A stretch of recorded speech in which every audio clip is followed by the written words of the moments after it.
The white dress she had chosen so carefully now felt like a shroud as Katherine Lambert sat alone on the church steps, her hands trembling against the small swell of her belly that no amount of lace could hide. The morning sun beat down mercilessly on Rock Springs, Wyoming, turning the dusty street into shimmering waves of heat, and she had been waiting there since dawn when she realized that Thomas was not coming, that he had never intended to marry her at all, and that everything he had promised under the cottonwood trees by the creek had been nothing more than pretty lies meant to get what he wanted from a foolish girl who believed in love. She pressed her palm against her stomach, feeling the secret life growing there, the consequence of her trust and his deceit. At 20 years old, she had lost everything in a single morning. Her father had disowned her the moment he learned of her condition, throwing her belongings into the street and telling her she was no daughter of his. Her mother had wept but said nothing, unable to stand against her husband's rage. The townspeople who had known her since childhood now crossed the street to avoid her, their judgments written plainly on their faces. She had nowhere to go, no money, no family, and a child coming in 5 months' time. The church door remained firmly closed behind her. Reverend Phillips had made it clear that she could not seek sanctuary there, not without a husband, not in her shameful state. She had thought perhaps Thomas would have a change of heart, that he would appear at the last moment and make things right, but the sun was climbing higher now, and the street remained empty of his tall form. She had been such a fool. Katherine did not hear the horse approach until it was nearly upon her. She looked up through tears to see a man dismounting from a paint mare, his boots hitting the ground with a solid thud that seemed to echo in the quiet morning. He was tall and lean, with dark hair that curled slightly at his collar and eyes the color of storm clouds. His face was weathered from sun and wind, speaking of long days on the trail, and he moved with the easy confidence of someone who knew exactly who he was and what he was capable of. He could not have been much older than her, perhaps 24 or 25 at most. "Miss." His voice was deep and gentle, like distant thunder. "Are you all right?" Katherine wanted to laugh at the absurdity of the question, but found she could not make a sound. She shook her head mutely, fresh tears spilling down her cheeks. The cowboy crouched down in front of her, his eyes searching her face with genuine concern. "What are you doing out here alone? Where is your family?" "Gone," she managed to whisper. "They are all gone." He glanced down at the small trunk beside her, then back to her face, and she saw the moment his gaze flickered to her belly and understanding dawned. But there was no judgment in his expression, only a deepening concern that made something crack open in her chest. "The man who should be here?" He asked quietly. "He is not coming." The words tasted like ash. He was never going to come. The cowboy was silent for a long moment, then he stood and held out his hand to her. "My name is Warren Matthews. I have a ranch about 10 miles outside of town, inherited it from my uncle last year. It is not much, but it is a roof and 4 walls and honest work. You cannot stay here on these steps."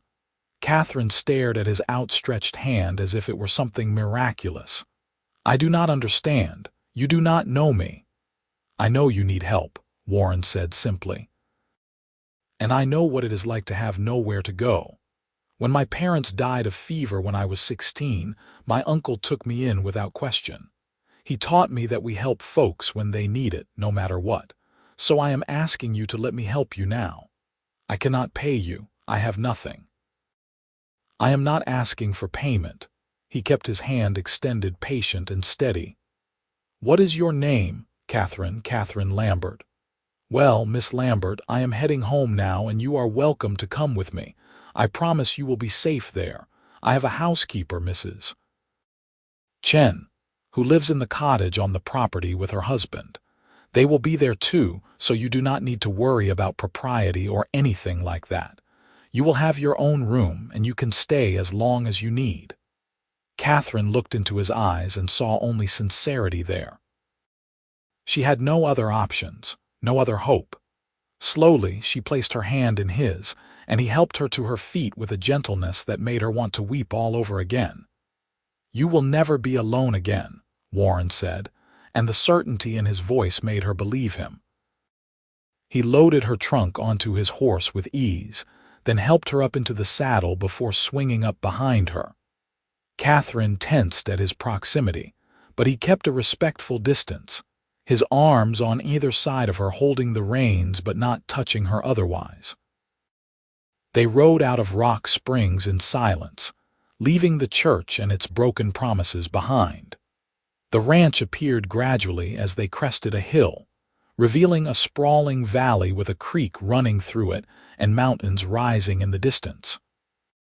The house was modest but well-maintained, built of sturdy timber with a wide porch that wrapped around the front. There was a barn, a corral with several horses, and a smaller cottage set back among the trees. Chickens scratched in the yard, and Katherine could see vegetable gardens behind the house. It was beautiful in a simple, honest way that made her chest ache. Warren helped her down from the horse, and almost immediately a woman emerged from the cottage. She was Chinese, perhaps in her 50s, with kind eyes and capable hands. Her husband followed behind her, a quiet man who nodded in greeting. "Mrs. Chen, this is Miss Katherine Lambert," Warren said. "She will be staying with us for a while. Could you help her get settled in the guest room, Mrs.?"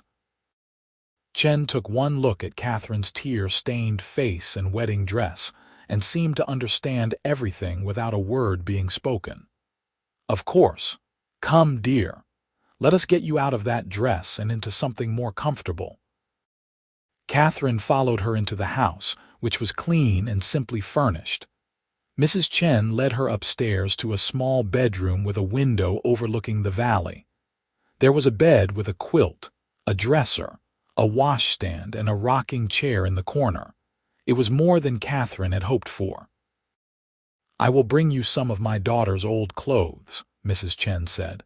"She moved to San Francisco 2 years ago, but she left some things here. You are about the same size. Rest now. I will bring you something to eat." Katherine sank onto the bed, exhaustion crashing over her like a wave. She had not slept the night before, too anxious about the wedding that was never going to happen. Now, in this quiet room far from the judgment and whispers of Rock Springs, she finally allowed herself to break down completely, sobbing into the pillow until she had no tears left. When she woke, the sun was lower in the sky and there was a tray on the bedside table with bread, cheese, and cold chicken, along with a glass of milk. Clean clothes were folded on the rocking chair. Katherine changed out of her wedding dress, hanging it in the wardrobe where she would not have to look at it, and put on the simple cotton dress Mrs. Chen had left. It fit reasonably well, though she would need to let out the waist soon. She ate slowly, surprised by her hunger, then ventured downstairs. The house was quiet, but she could hear voices outside. Through the kitchen window, she saw Warren working with one of the horses in the corral, his movements smooth and practiced. He was patient with the animal, never forcing, always encouraging. She watched him for a long moment, trying to understand why he had helped her. Mrs. Chen found her there. "He is a good man," she said, as if reading Katherine's thoughts. "When his uncle died, many people thought he was too young to run this ranch, but he proved them all wrong. He works harder than any 3 men I have known." "Why did he help me?" Katherine asked. "He does not know anything about me. He knows you needed help. That is enough for him, Mrs." Chen began preparing vegetables for dinner. His uncle was the same way. Once, a family of freed slaves came through here, running from trouble in Texas. Warren's uncle hid them in the barn for 3 weeks until it was safe for them to move on. Warren was 17 then, and he learned from watching. He learned that the right thing matters more than the easy thing. Katherine felt tears prick her eyes again. "I do not know how I will ever repay him. He does not expect repayment, but if you want to help, you could assist me with some of the household tasks. These men are useless at mending and cooking." Mrs. Chen's eyes twinkled with gentle humor. Over the following days, Katherine fell into a routine that brought unexpected comfort. She helped Mrs. Chen with cooking and cleaning, discovering that she enjoyed the simple, honest work.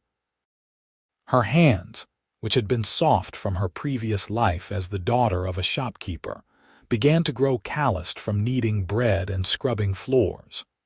She mended Warren's shirts, which had an alarming number of tears and missing buttons, and helped Mrs. Chen preserve vegetables from the garden. Warren was respectful and kind, never pressing her for details about her situation, never making her feel like a burden. He worked from dawn until dusk, caring for the horses he raised and sold, maintaining the property and handling the 100 small tasks that kept a ranch running. In the evenings, he would sit on the porch with a cup of coffee, and gradually Katherine began to join him there, sitting in the other rocking chair while the sun painted the mountains gold and crimson. "How are you feeling?" he asked one evening about 2 weeks after her arrival. "Better," Katherine said honestly. "Stronger. I did not think I would ever feel that way again." Warren nodded slowly. "I am glad. You looked like a ghost that day at the church. I worried about you." "You saved my life," Katherine said quietly. "I want you to know that I had nowhere to go. I do not know what I would have done if you had not stopped." "You would have found a way," Warren said. "You are stronger than you think." "I do not feel very strong. I feel like the greatest fool who ever lived, believing a man who told me everything I wanted to hear." Warren was quiet for a moment. Trusting someone is not foolish. Breaking that trust is what is wrong. You did nothing to be ashamed of, Katherine. It was the first time he had used her given name, and the sound of it in his gentle voice made her heart skip strangely. She looked over at him, really seeing him for the first time without the veil of her own misery. He was handsome in a rugged way, with strong features and those storm cloud eyes that seemed to see right through to the heart of things. But more than that, he was kind. In all her life, she had never known a man who was simply, genuinely kind without wanting something in return. "Thank you," she whispered, "for everything." Warren met her gaze and smiled, a slow, warm expression that transformed his usually serious face. "You are welcome here, Katherine. For as long as you need." As summer deepened into August, Katherine felt her body changing with the growing life inside her. The baby moved now, small flutters that reminded her constantly of the future she had to prepare for. She tried not to think about the birth, about what would come after, about how she would provide for a child with no money and no prospects. But in the quiet moments, the fears crept in. Warren noticed, of course. He seemed to notice everything about her now, though he tried to be subtle about it. One evening he cleared his throat awkwardly and said, "I have been thinking about your situation." Katherine felt her stomach clench with dread. Was he going to ask her to leave? Had she overstayed her welcome? "I know you are worried about the future," Warren continued. "About the baby and what will happen, and I have a proposal if you will hear me out." Katherine nodded mutely. "We could get married," Warren said, the words coming out in a rush. "Not a real marriage, not like that, but legally, so the baby would have a name and you would have protection." "I would not expect anything from you, Katherine. You would have your own room, your own life, but you would be safe, and the child would be legitimate. People would not question it." Katherine stared at him in shock. "You would do that? You would tie yourself to someone else's mistake?" "It is not a mistake," Warren said firmly. "That baby is not a mistake, and yes, I would do that. I have come to care about you, Katherine. I want to help you, and this is the best way I know how. But what about you? What about your future, your own family someday?" Warren looked away, his jaw tight. I am not worried about that. This ranch is my life. That is enough for me. Katherine felt something shift in her chest, something warm and unexpected. She had been so focused on her own pain and shame that she had not allowed herself to see what was growing between them. The quiet companionship that had developed over long evenings on the porch and shared meals and small kindnesses. She looked at Warren now and saw not just a rescuer but a partner, someone who met her as an equal despite everything. If we do this, she said slowly, I want it to be real, not just a piece of paper. I do not want to be a burden you took on out of pity, Warren. I want to be a true wife, a partner. I want to help you build this ranch into something even better, and I want my child to have a real father, not just a name on a document. Warren turned back to her, his eyes searching her face. Are you sure, Katherine, you do not owe me anything? I know I do not owe you, but I want this. I want to build a life with you if you will have me. I care about you too, Warren, more than I thought possible after everything that happened. The smile that spread across Warren's face was like sunrise. Then yes. Yes, I will marry you, Katherine Lambert, for real and for always. They were married 3 days later in the same church where Katherine had waited so hopelessly just weeks before. This time, Warren stood beside her, solid and sure, and when Reverend Phillips asked if he took Katherine to be his wife, his "I do" rang out clear and strong. Mrs. Chen and her husband stood as witnesses, beaming with pride. Katherine wore a simple blue dress instead of white, and she carried wildflowers Warren had picked for her that morning. When Warren kissed her at the end of the ceremony, it was chaste and sweet, but Katherine felt the promise in it, the beginning of something real and true. They had a quiet dinner at the ranch to celebrate, Mrs. Chen outdoing herself with a feast of roasted chicken and fresh vegetables, and a cake she had somehow managed to bake in secret. As the sun set, Warren took Katherine's hand and led her outside, away from the house and down to the creek that ran through the property. I want to show you something, he said, helping her navigate the darkening path. They came to a bend in the creek where a massive cottonwood tree grew, its branches spreading wide overhead. Beneath it, the grass was soft and thick, and lightning bugs were beginning to emerge, their tiny lights blinking like stars. This was my favorite place when I first came here, Warren said. When I was scared and angry about my parents dying, I would come here and sit. It helped me remember that the world was bigger than my pain, that there was still beauty in it. Katherine squeezed his hand. Thank you for bringing me here, for sharing this with me. Warren turned to face her, his expression serious in the fading light. Katherine, I want you to know that I meant what I said. I care about you. This is not just convenience or charity. When I look at you, I see someone brave and strong and beautiful. I see someone I want to spend my life with. Katherine felt tears slip down her cheeks, but for once they were not tears of sorrow. I see the same when I look at you. I did not think I could feel this way again, that I could trust again, but you make me want to be brave enough to try. Warren cupped her face in his hands, his touch gentle. We will take it slow. Whatever you need, however long it takes, I am not going anywhere. I do not want to take it slow, Katherine whispered. I want to be your wife in every way, Warren. I want to start our life together now. He kissed her then, deeply and thoroughly, and Katherine felt the last pieces of her broken heart begin to heal. They stayed by the creek until the stars came out in full force, talking and kissing and planning the future they would build together. The months that followed were the happiest Katherine had ever known.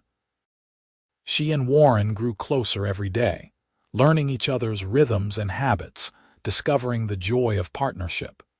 He was patient and kind, always considerate of her growing body and changing needs. She felt the baby move more strongly now, and Warren would place his hand on her belly with wonder, amazed by the life growing there. "This is my child," he said one night as they lay in bed, his palm warm against her stomach.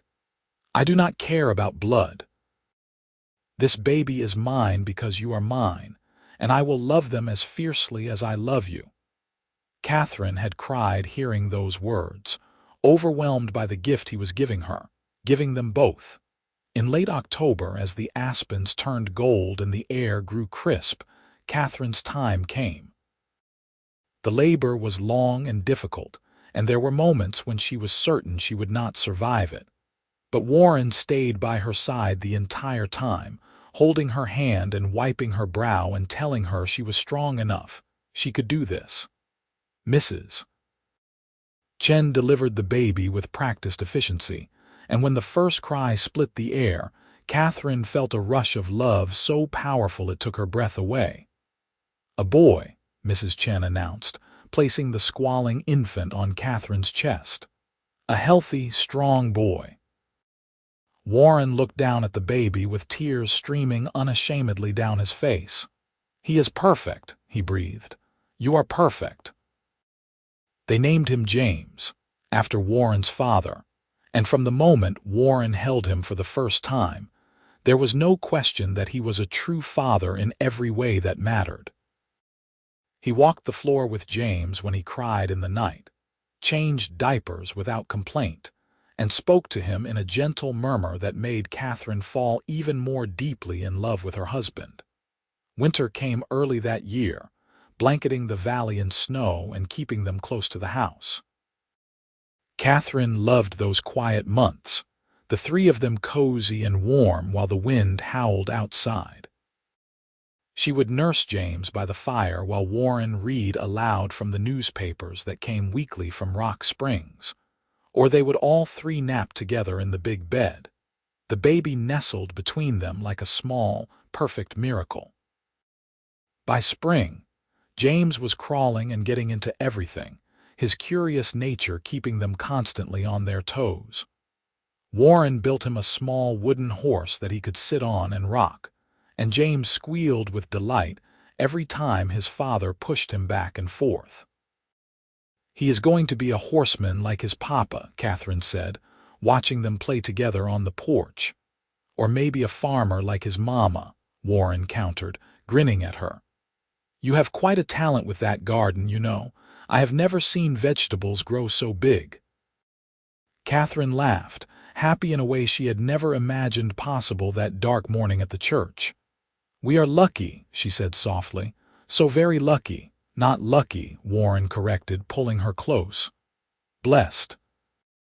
We found each other when we both needed it most, and we built something real and good from it. That is not luck, Katherine. That is grace." As James grew from a baby into a toddler, the ranch prospered under Warren and Katherine's joint care. Warren had a gift for breeding horses, and his animals were becoming known throughout Wyoming for their stamina and temperament. Katherine proved to have a head for numbers, keeping the books and managing their finances with a skill that impressed even the banker in Rock Springs. Together, they made a formidable team. The town's attitude toward Katherine had shifted as well. At first, there had been whispers and speculation, but Warren made it clear that anyone who spoke ill of his wife would find themselves on the wrong end of his considerable displeasure. And as time passed, and people saw the happy family they had become, the gossip faded.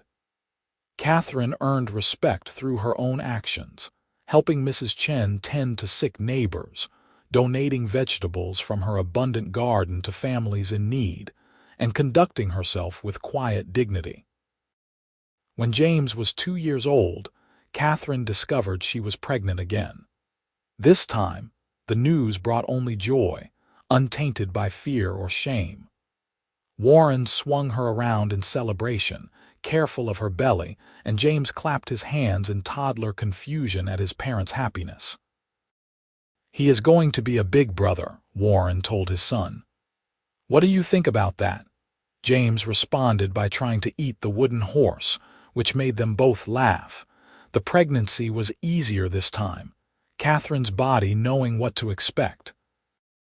She felt strong and healthy, working in the garden until her belly grew too large to bend comfortably, then switching to indoor tasks like sewing tiny clothes and knitting soft blankets.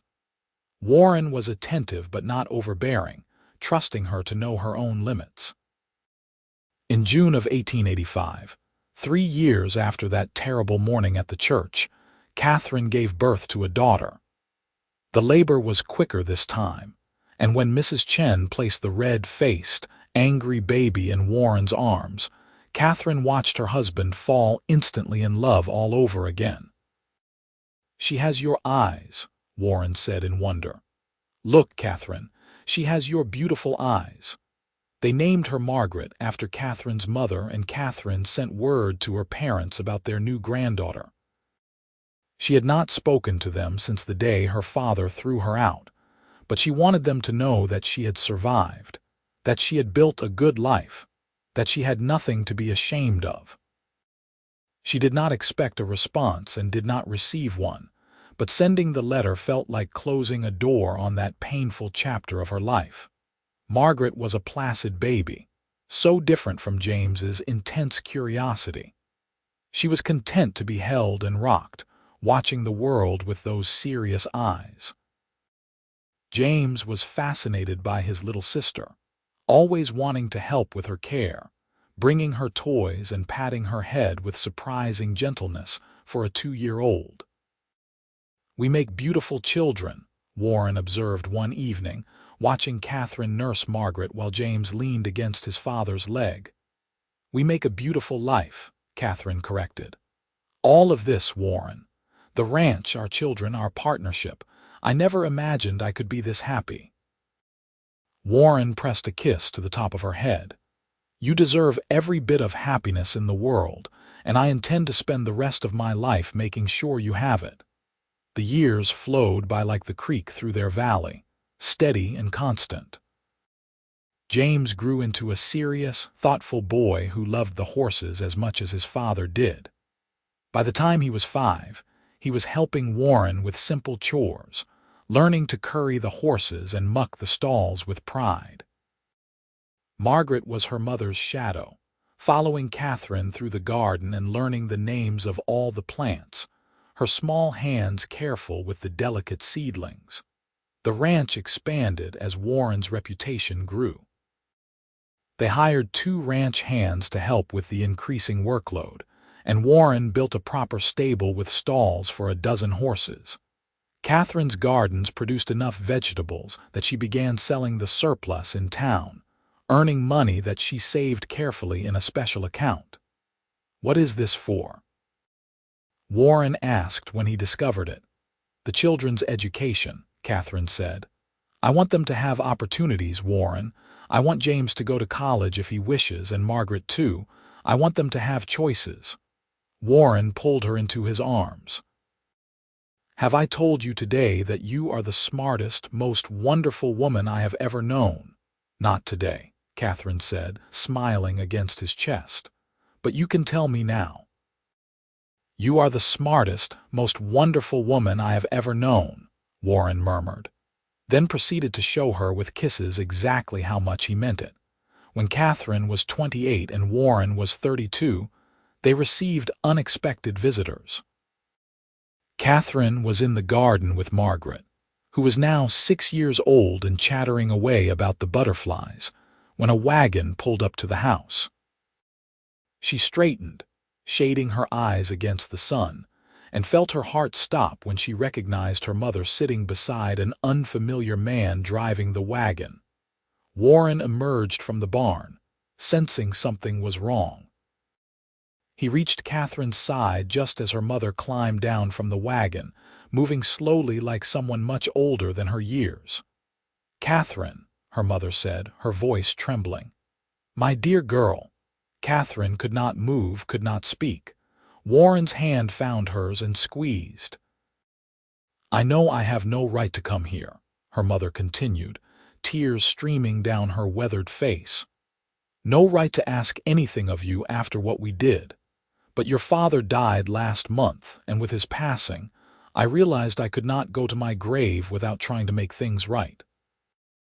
I should have stood up for you. I should have protected you. I am so very sorry, Katherine. Margaret pressed close to Katherine's leg, sensing the tension. Katherine looked down at her daughter, this beautiful child who had never known shame or rejection, who was growing up surrounded by love and security. She looked at Warren, who nodded slightly, leaving the decision to her. And she looked at her mother, seeing the genuine remorse and regret written on every line of her face. "Come inside," Katherine said finally. "Meet your grandchildren." Her mother's sob of relief was answer enough. The man driving the wagon was introduced as her mother's brother, Katherine's Uncle Henry, who had traveled with her from Rock Springs. Over coffee and cake, Katherine's mother met James and Margaret, marveling over how big and healthy they were, how happy. She apologized again and again, and Katherine found that forgiveness came more easily than she expected. "I am not the same girl who sat on those church steps," Katherine said.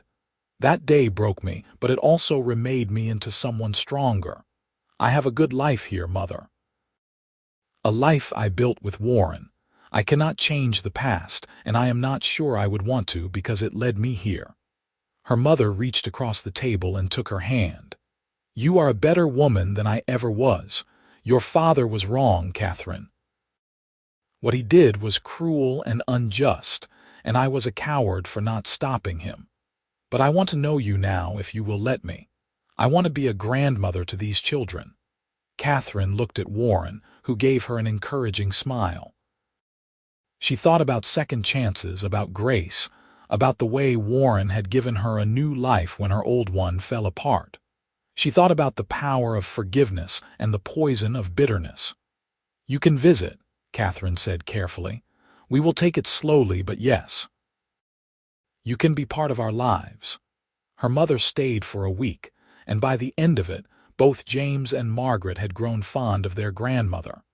She taught Margaret to knit and told James stories about Katherine as a little girl. She helped in the kitchen and the garden, and she thanked Warren privately for taking care of her daughter when she herself had failed to do so. "You gave her everything I should have fought to help her keep," her mother said. "Her dignity, her security, her happiness. I will never be able to thank you enough." "Katherine gave me just as much," Warren replied. "She made this house a home. She made me a father. She is the best thing that ever happened to me, and I am grateful every day that I found her when I did."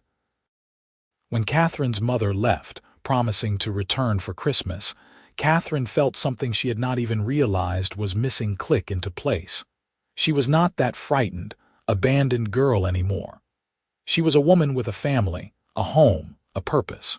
She was loved and valued and respected. "Are you all right?" Warren asked that night as they lay in bed. "I am more than all right," Katherine said. "I am whole." The years continued to pass in a rhythm of seasons and growth. The ranch became one of the most successful in the territory, Warren's horses in high demand, and Katherine's business sense ensuring they saved and invested wisely. James, at 12 years old, was already an accomplished horseman, able to break and train young horses with his father's guidance.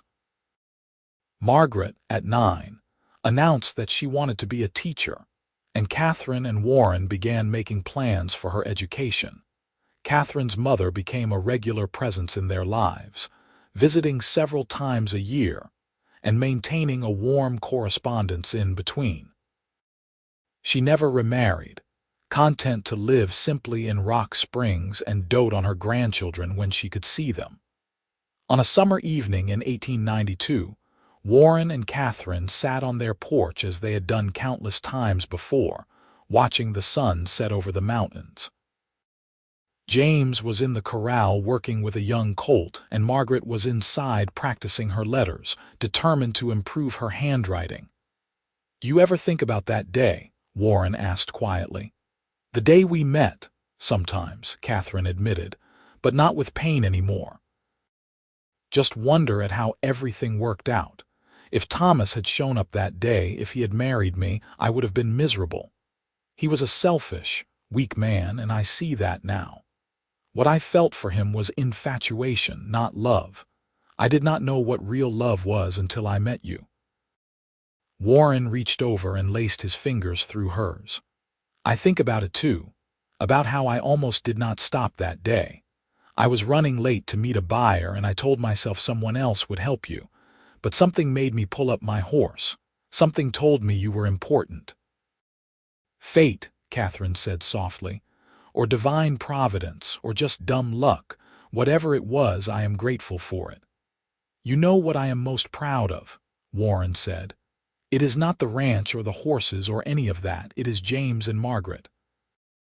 It is knowing that we raise children who are kind and honest and hardworking. It is knowing that we broke the cycle, that we showed them what real love and partnership looks like." Katherine felt tears prick her eyes. "You gave James a name and a father when he had neither. You never treated him as anything less than your own blood. That is the greatest gift anyone has ever given me, Warren." "He is my son," Warren said simply. "From the moment I felt him kick in your belly, he was mine. There is no difference in how I love him and Margaret. They are both my children, and you are the love of my life." They sat in comfortable silence as the stars began to emerge, the same stars that had witnessed their beginning and had shone down on every moment of their life together. In the house, Margaret began playing the piano Warren had bought her for her last birthday, the notes drifting out through the open windows. In the corral, James called out in triumph as the colt he had been working with finally accepted the bridle. "We did good," Katherine said. "We built something real and lasting and beautiful." "We built it together," Warren corrected. "That is what makes it so strong." As the years rolled on, their life continued to unfold in ways that brought deep satisfaction. James grew into a fine young man who married a rancher's daughter from the neighboring county when he was 21. They built a house on the far end of the Matthews property, expanding the ranch into a true family operation. James and his wife, Sarah, had 3 children in quick succession, giving Warren and Katherine the joy of grandchildren who called them Grandma and Grandpa with unself-conscious love. Margaret fulfilled her dream of becoming a teacher, attending normal school in Laramie, and returning to Rock Springs to teach at the very school she had attended as a child. She married a kind, bookish man named Robert who worked as a lawyer, and they had 2 daughters who inherited their mother's love of learning. Warren and Katherine watched their children and grandchildren with pride and gratitude, amazed by the legacy they had built from such a broken beginning. They grew older together, their hair turning gray and their hands growing gnarled with age, but their love never diminished. If anything, it deepened with every passing year, every shared challenge, every quiet moment of companionship. On their 25th wedding anniversary, Warren took Katherine back to the cottonwood tree by the creek where he had first told her he loved her. It was summer again, and lightning bugs danced in the gathering dusk, just as they had all those years before. "Do you remember what I told you that day at the church?" Warren asked, pulling her close. "You said I would never be alone again," Katherine replied, resting her head on his shoulder. "And you kept that promise, Warren. Every single day for 25 years, you have kept that promise." "It was an easy promise to keep," Warren said. "Loving you has been the easiest, most natural thing I have ever done. You are my best friend, my partner, my home. Everything good in my life comes from you." Katherine looked up at him, this man who had saved her when she thought she was beyond saving, who had loved her when she felt unlovable, who had built a life with her that exceeded her wildest dreams. "I love you," she said simply. "I love you with everything I am." Warren kissed her there under the cottonwood tree, and Katherine felt the same flutter of joy she had felt on their wedding day, proof that true love does not fade but only grows richer with time. They lived another 15 years together, surrounded by family and filled with purpose. Warren remained active on the ranch until his last years, only slowing down when his body insisted. Katherine kept her gardens until she was nearly 70, still producing vegetables that were the envy of the county. They took pleasure in simple things: morning coffee on the porch, evening walks by the creek, Sunday dinners with their growing family gathered around the table. When Warren died at 74, peacefully in his sleep with Katherine's hand in his, she grieved deeply but without bitterness. They had been given 43 years together, 43 years of love and partnership and joy.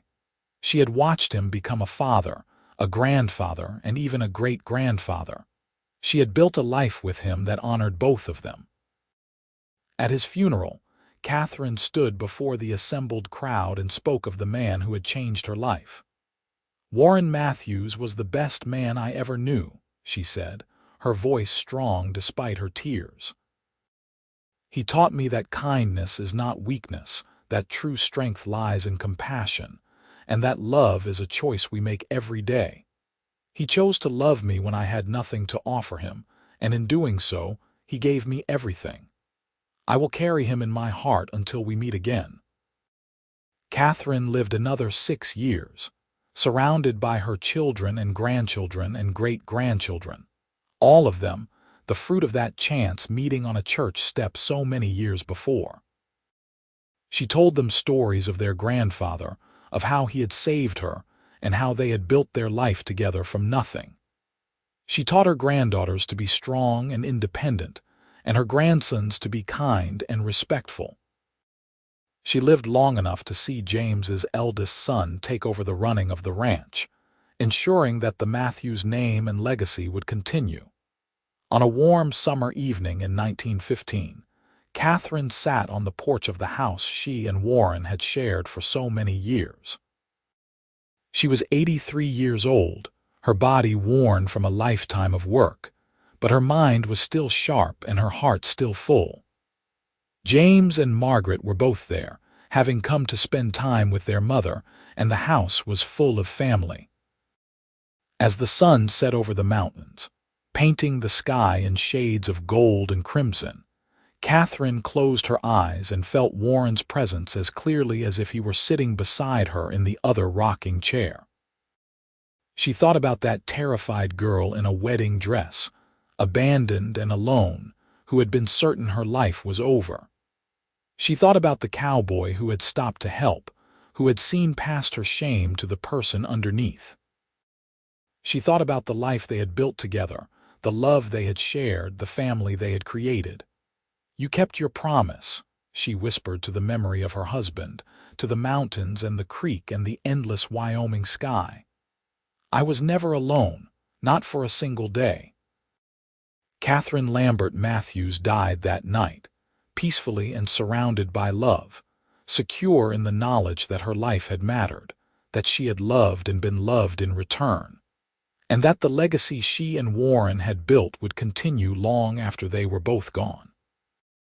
She died knowing that sometimes the worst moments of our lives are simply doorways to something better, that grace can be found in the most unexpected places, and that true love, when it is given freely and received gratefully, can transform everything. The ranch continued to thrive under James's stewardship, and eventually passed to his children and grandchildren. The house remained in the family for generations, and every Matthews child grew up hearing the story of how their great-great-grandparents met, how a cowboy stopped to help a woman in need and ended up finding the love of his life.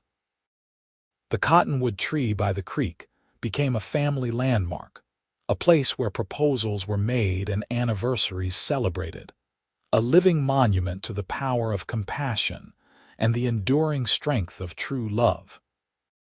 And every summer, when the lightning bugs danced in the dusk, and the mountains turned purple against the sunset. The descendants of Warren and Catherine Matthews would gather on that porch and remember the two people who had started it all, who had proven that the best love stories are not the ones that begin easily, but the ones that are built with patience and kindness and unwavering commitment, one day at a time, until they become something unbreakable and eternal.